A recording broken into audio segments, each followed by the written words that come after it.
Welcome to NS news. నేను సుమా. ముందుగా బులెటిన్లో హెడ్లైన్స్.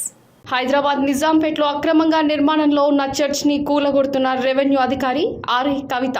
అటు ప్రార్థన చేస్తున్న పాస్టర్ అమ్మ సంఘం ప్రార్థన చేస్తుండగానే ఆర్ఐ కవిత మేడం తన చేతులతోనే చర్చిని కూలగొడుతున్న డేరింగ్ అధికారి. ఇలాంటి అధికారులు ప్రతి చోట ఉండాలి. ప్రార్థన జరుగుతుంటే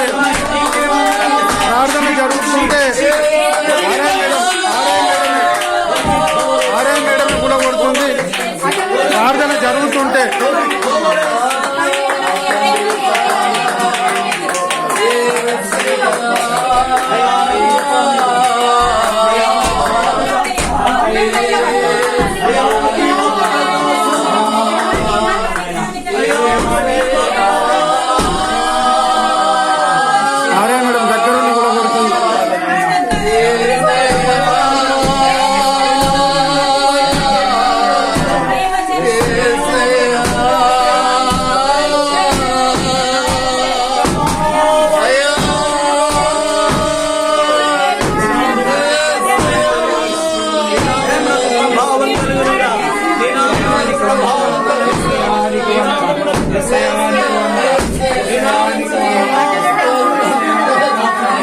ఆర్ఐ మేడం దగ్గరుండి కూడా కొట్టిస్తుంది చర్చ్ మందిరం మీద. మీరు